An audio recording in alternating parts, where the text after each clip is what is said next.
I'm just gonna scooch in right here. How's everybody doing? Good? Good. Okay. Welcome to day 2 of Bookmas. Hope you enjoyed my first video.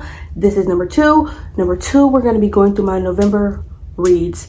I read 6 books in November. That's kind of a lot for me. Usually I cap it at like 4 or an even number. So I figured I finished 5. So I was like, okay, I gotta finish 6. We're just gonna go through the books I read in November. Hopefully in order. I don't have them in order. But if it's not in order, who cares? These are just the books that I read. Okay, starting off, I definitely think I read this one first. And I only remember that I read it first because it starts with an A. It's allegedly by Tiffany D. Jackson. And if you know Tiffany D. Jackson, you know she wrote Monday's Not Coming. I haven't read Monday's Not Coming. This was actually my first Tiffany D. Jackson read. Don't shoot me.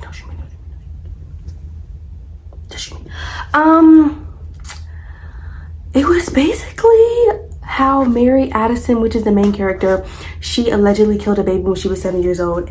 And went to juvie for it, and then she ended up living in a group home with these other trouble girls, like on the Fosters. But now she's pregnant. She's pregnant, and they're trying to take her baby away from her because she's obviously going to be an unfit mother because she killed a baby when she was 7.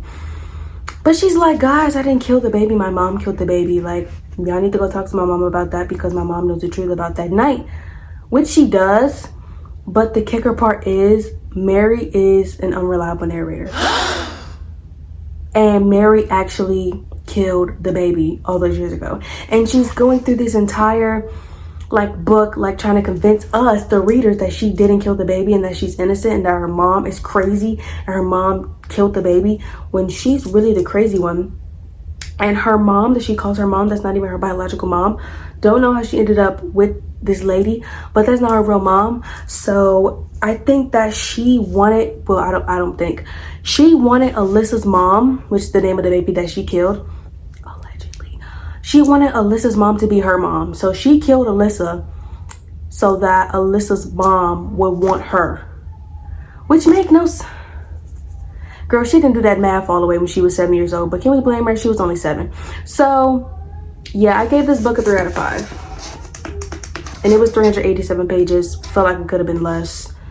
But, yeah, cooler read. Second book, maybe, maybe not. I don't really know. The Coworker by Frida McFadden. Now, I'm a Frida McFadden girly down. I've read a lot of her novels. This really wasn't my favorite. I can't lie to anybody. This wasn't really my favorite. I was kind of like, okay. But then I also think this because I have read the physical copy, and then once it got to the last couple of pages, here, I marked it right. I've marked it right here.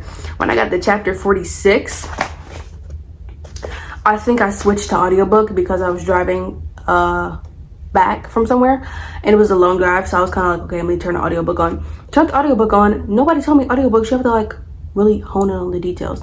I wasn't honing in on the details. I gave this one a 3 out of 5 as well. Like I said, not my favorite Frida McFadden read, but basically there's 2 co-workers. There's Dawn and there's Natalie. They work at this nutritional supplement company, and Natalie's the top salesman, and there's a bunch of secrets going on in the office. Natalie was sleeping with her boss. The boss's wife found out, threatened Natalie. Dawn goes missing, or allegedly goes missing, because Natalie goes to check on her at her home. And Dawn is the type of person that has a set in stone schedule. She even goes to pee at the same time every day. So one day when she doesn't show up to work, Natalie's like, that's weird, I'm gonna go check on her. Goes to her house, opens the door. The door's unlocked. She just walks in. Huh? Who does that? I don't know anybody who does that, but I guess she was a concerned coworker. So she walked in, saw a bunch of blood everywhere, bookcases crash, you know what I'm saying? The house is a mess. You should have left. You should have left. But she called the police. Obviously, the police think that she's a suspect. Yeah, girl, they gonna think you a suspect. Like, and then her fingerprints was all over the house. How did that happen? We don't know. So they think that she's the main suspect in Dawn's murder. She's really not, because Dawn is alive. She's faked her death because apparently Dawn and Natalie went to high school with each other, and Dawn was the weird kid. Natalie was the cool kid. Dawn had a best friend. Natalie, supposedly, this is Dawn's version of the story. Dawn believes that Natalie drove her best friend to suicide, so she's getting her get back all these years later for her killing her best friend. Whatever. We'll up to them. I mean, it wasn't really that shocking. I usually be like jaw dropping at Freddie McFadden's plot twist. Not with this one. I was just kind of like, okay, I kind of saw that coming. Give me something else. But yeah, I gave it a 3 out of 5. It was a quick little read. You know, Freddie McFadden be quick reads. How many pages? Too many. I'm sorry, please. 358. So, I mean, with a Freddie McFadden, that goes back pretty quick, but still not my favorite one. But at least I gave it a 3. Oh, I did read a audiobook this month. It was called Remember Me Tomorrow by Farah Haran. I don't know. If I pronounce the last name wrong, don't shoot me. This one was a little like out of my range. I don't often read audiobooks, and it was just like a random, I didn't know anything about the book. It was just like randomly like, okay, I'm gonna read it. Basically Eliza ends up freshman in college. She has a best friend. Her and her best friend, they break up. She moves out of the room that her and her best friend shared with each other. Okay, cool. She applies to go to another room. She moves into this other room. It's a single, but it has 2 beds. So she like, that's weird. She's talking to this boy on Res Connect, which is the like portal that they talk to. If you've ever been to college, you know they have like a little app for like the resident hall that you're in. So she's on Res Connect, and this boy's like, why are you in my room? She's like, am I tweaking? Ain't nobody in this room with me, and nobody's in the room with her. But he swears up, down, left, and right that he's in this room with her, and that she needs to leave right now. So she's like, once again, am I tweaking? She's not tweaking, y'all. He's in the room with her, but he's not in her timeline. What? I was like, what? So, they're like talking back and forth, and she finds out that this is the boy who's missing in her timeline, who went missing from the college. But in his timeline, he's still like alive. He's like, he hasn't gone missing. He's going to class. So she's trying to help him figure out what happened to him, who killed him, who did whatever to him, and how they can prevent it. They ended up preventing it and stopping him from being killed or whatever, because she finds out later on in the story that he ends up getting killed. But the motive and like the story behind it was kind of like, are y'all cool? Are y'all cool? I was like, are y'all cool? Basically, the whole story is about like white entitlement, because the boy is like half white, half Indian. His white side of the family, his dad is the white part of the family, but his dad was like messing with these, not messing with, but it was like his dad's side of the family didn't really appreciate the fact that he then dirtied up the blood of. First of all, it's giving mud blood from Harry Potter. Filthy little mud blood. I don't like that. So apparently Jay was supposed to be like the recipient of this like scholarship so he could like go to school and stuff like that, set up by his father, and his father's family thought that he didn't deserve it because he was half Indian. Oh my god. So they tried to kill him so that the inheritance could go to his children instead of him, because they were pure blood or whatever. It's giving Ace of Spades. It's giving Ace of Spades. Call the police. Call the police. Seriously. And they ended up going to jail, getting arrested. Good. Lock them up for eternity. What did I give this book? I gave this book like a 3.25 because it was an audiobook, and like I said, you have to really pay attention to every single detail in an audiobook, or you're gonna miss something. I love a physical copy. I didn't look for the physical copy. I was too lazy. The audiobook was enough for me, but still you have to pay attention.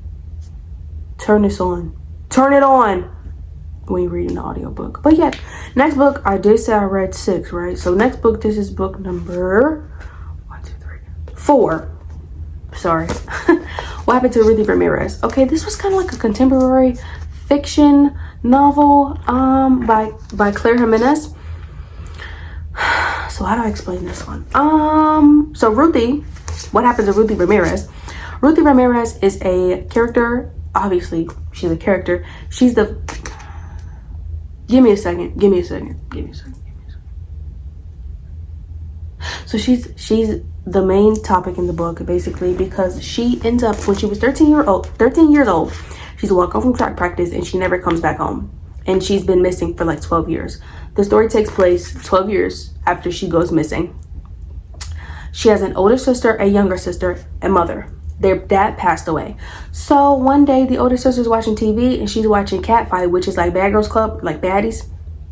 And she sees her, she swears up, down, left, and right that she sees her sister. Red hair, beauty mark under the left eye, charismatic like Ruthie, like same jokes and everything. She's like,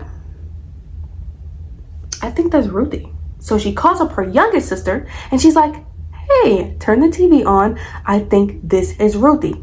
So the sister on the phone like, she basically like, are you tripping? Like, this is not Ruthie. She like, Ruthie's not on no TV. She's not on no, definitely not on a reality show called Catfight.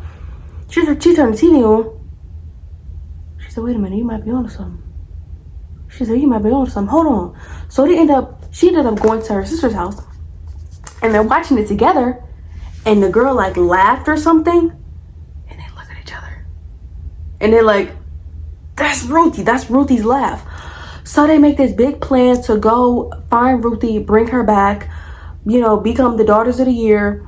Their mom find out. Their mom's like, why did y'all think I wouldn't find out? Like, first of all, you left your laptop open with the episode that you saw Ruthie in. Like, girl, be for real. So they end up driving down to this club that the Catfight, you know, parties in. They get there. Actually, it's actually a really funny story and like a really, you know, beautifully written story. They get there and they find Ruthie. Ruthie's on stage. They about to perform or whatever. You know how baddies be like performing at the clubs or whatever. So they get there. She's on the stage. She's finna perform. Why all the girls on Catfight start jumping her out of nowhere? Wait a damn minute. What? Hello? I thought this was a classy party. What is going on? So the sisters are like, y'all really think we finna sit here and watch our sister get jumped? So they jump in on the stage. So they fighting the girls that's fighting their sister. The mom's like, oh my God, I can't let my sister sit here and get beat. My sisters. I can't let my daughter sit here and get beat up. So she jump in. So now it's a big fight. It's literally a cat fight. So somebody throws a drink.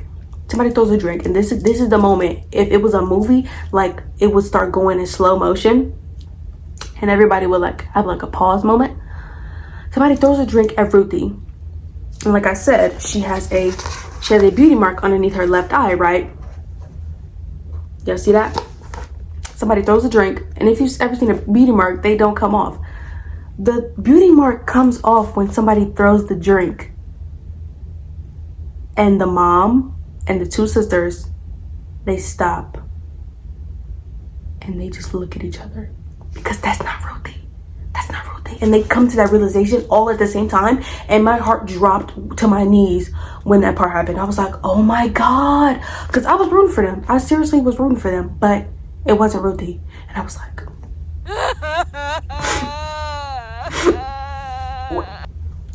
Claire, why would you do this to me?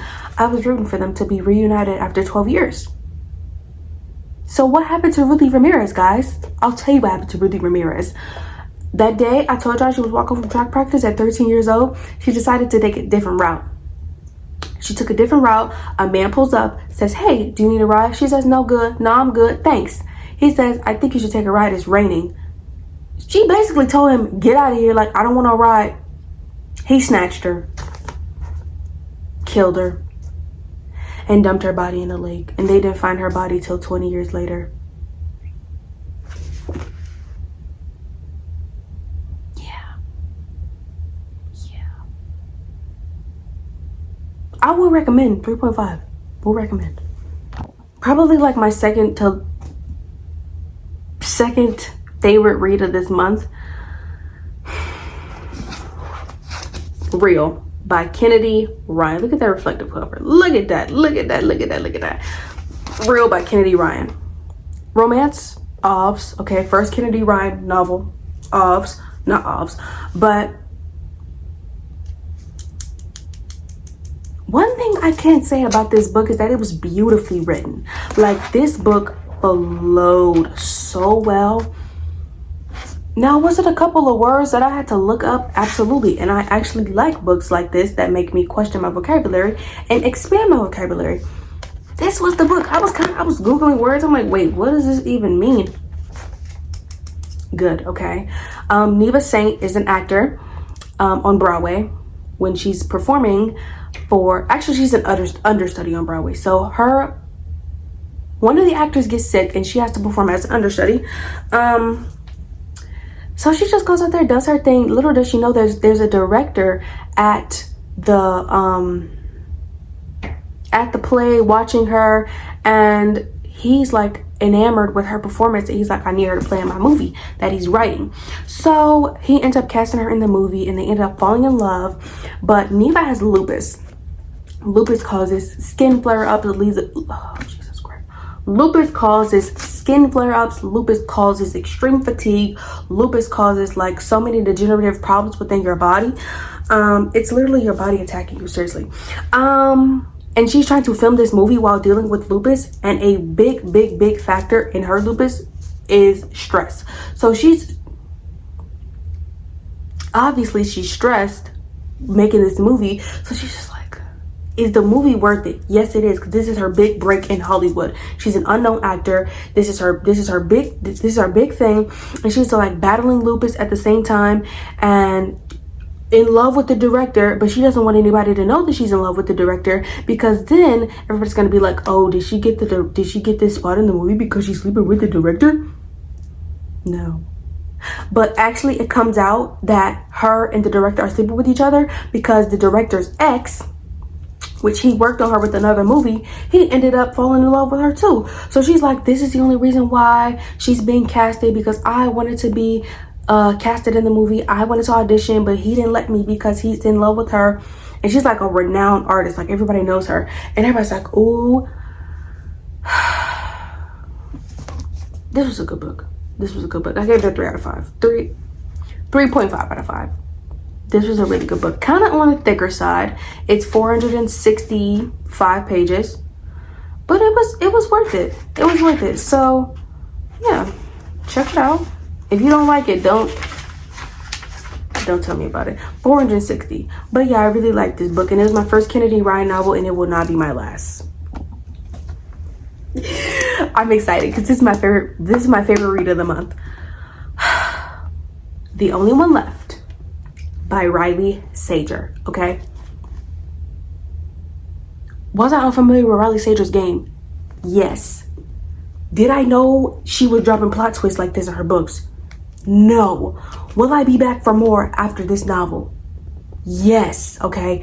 This book I gave a 4 out of 5. Okay. And let me tell y'all why. Okay. So there's it's 1929. The setting is 1929. This is the word on the streets.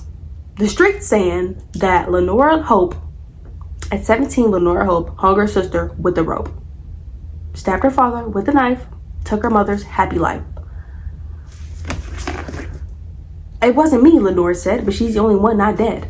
And I did not make that up. That's literally the nursery rhyme that they made about Lenora Hope, which at 17, she allegedly killed her entire family and is still like living in the house that she'd slaughtered her entire family in. So fast forward to 1983, because the book takes place in 1983. Kit goes to work for Lenora Hope. She ends up getting, she got suspended from like working with the people because she allegedly killed her mom.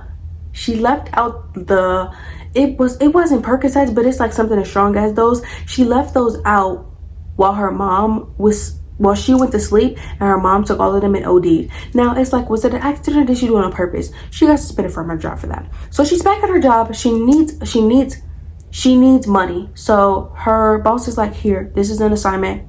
Go take care of Lenora Hope. She's like, who? Where? Because it's like a world renowned. It's like famous in the town. This is the town story. Town urban legend. So she goes to go work for Lenora. She's in home health aide. I got it right. I can never say that.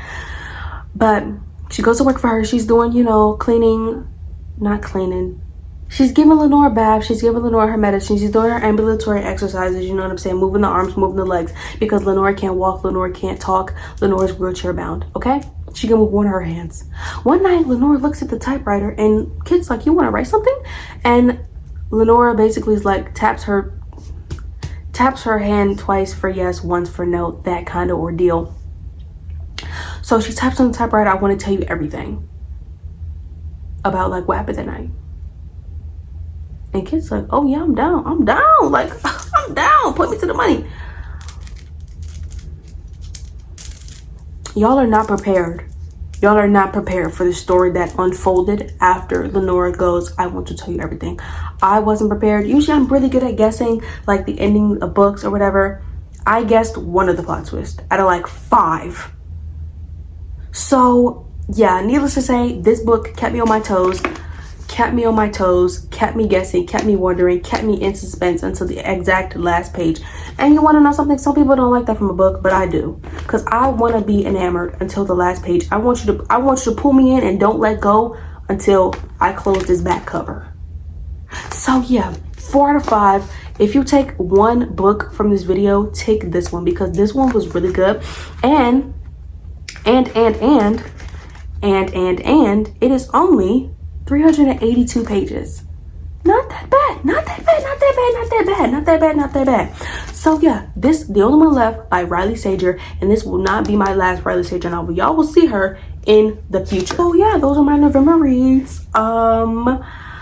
Like, comment, subscribe. Let me know if y'all like this video. Thank you for tuning in for Bookmas Day 2, and I will see you tomorrow. Bye.